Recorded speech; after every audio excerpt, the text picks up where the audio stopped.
Rakesh Christopher గారి మీద జరిగిన దాడి జరిగినట్టుగా ఒక ఉప ఎన్నికల్లో గెలిచిన తర్వాత ఎక్కడన్నా మా ప్రభుత్వ హయాంలో మా కార్యకర్తలు గాని మా పార్టీ నాయకులు గాని హద్దులు దాటి ఈ రకంగా ప్రవర్తించారా ఒక్కసారి గుర్తు తెచ్చుకోండి.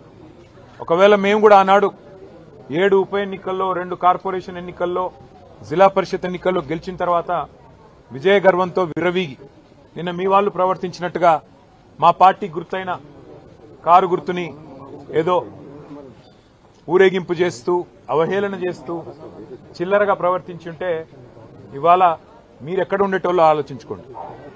సోదరుడు రాకేష్ క్రిస్టోఫర్ గారి మీద ఒక క్రిస్టియన్ మైనారిటీ కమ్యూనిటీకి సంబంధించిన సోదరుడు, ఆయన మీద రెహమత్ నగర్ లో జరిగిన ఈ దాడిని నేను పూర్తిగా ఖండించడమే కాదు, ఆయనకు జరిగిన ఈ దాడికి బాధ్యత కూడా ఖచ్చితంగా కాంగ్రెస్ పార్టీయే వహించాల్సి ఉంటుంది. ఎన్నికల్లో కొన్ని ఎన్నికలు గెలుస్తాం, కొన్ని ఎన్నికలు ఓడిపోతాం.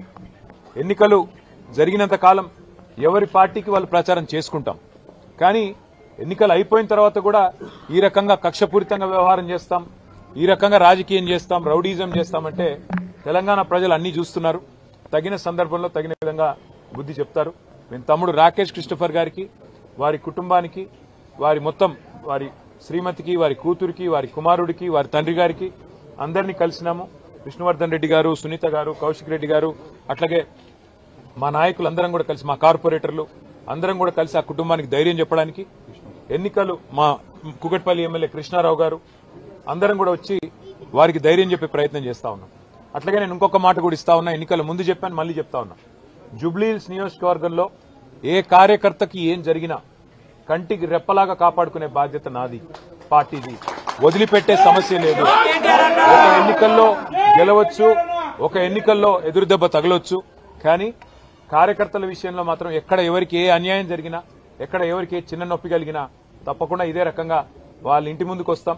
అర్ధగంటలో వస్తా అని చెప్పినా ఇలా వచ్చినాం. రేపు కూడా ఇట్లే ఉంటాం. మంగళవారం నాడు జూబ్లీహిల్స్ నియోజకవర్గ కార్యకర్తల సమావేశం కూడా ఏర్పాటు చేస్తా ఉన్నాం. ఆ రోజు మిగతా అన్ని విషయాలు కూడా డీటెయిల్డ్ గా మాట్లాడుకుందాం. కానీ ఖచ్చితంగా ఈ రోజు జరిగిన ఈ దాడికి కాంగ్రెస్ బాధ్యత తీసుకోవాలి. మరి కాంగ్రెస్ పార్టీగా ముఖ్యమంత్రి రేవంత్ రెడ్డి బాధ్యత తీసుకోవాలి.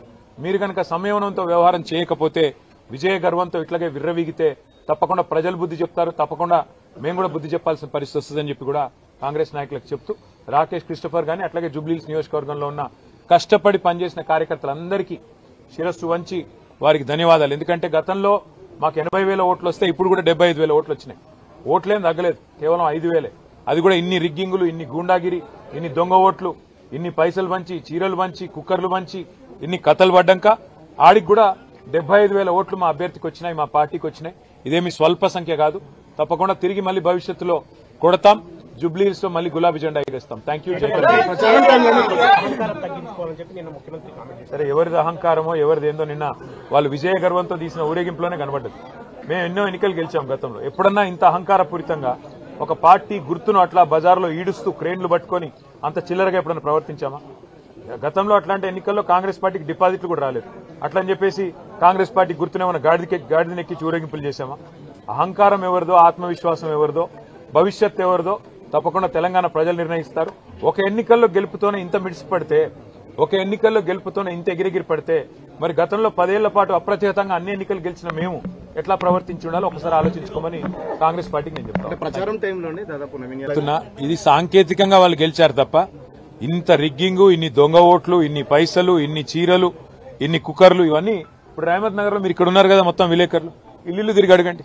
ఎన్ని డబ్బులు పంచారు, ఎన్ని కుక్కర్లు పంచారు, ఎన్ని రకాల తాయిలాలు పంచారు, ఎన్ని ఆపసోపాలు పడ్డారు.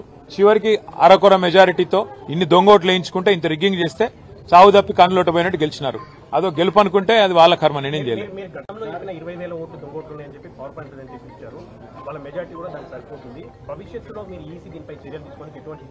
ఎలక్షన్ కమిషన్ కాదు, తెలంగాణ ప్రజలే ఆలోచించాలి. ఎన్ని రకాల ప్రలోభాలు, ఎన్ని రకాల కుట్రలు, ఎన్ని రకాల కుతంత్రాలు, ఇవన్నీ ప్రజలు కూడా చూస్తున్నారు. మొత్తం ఎలక్షన్ రోజు ఏం జరిగిందో ప్రజలు చూశారు. కాబట్టి భవిష్యత్తులో మిగతా అన్ని విషయాలు మాట్లాడుకుందాం. ఇవాళ మాత్రం కేవలం మా సోదరుడు రాకేష్ క్రిస్టోఫర్ గారికి, వారి కుటుంబానికి, జూబ్లీహిల్స్ నియోజకవర్గంలో ఉన్న ప్రతి కార్యకర్తకు ధైర్యం చెప్పడానికి నేను ఇక్కడికి వచ్చినాను. తప్పకుండా భవిష్యత్తులో కూడా ఇదే స్థాయిలో, ఇదే పద్ధతిలో ఎక్కడ ఎవరికి చిన్న ఇబ్బంది కలిగినా వారి దగ్గరికి వస్తాము, వారికి అండగా నిలబడతాము. కాంగ్రెస్ పార్టీ గూండాయిజం మానుకోకపోతే ప్రజలే బుద్ధి చెప్పే విధంగా ప్రజల్ని కూడా చైతన్యం చేస్తాం.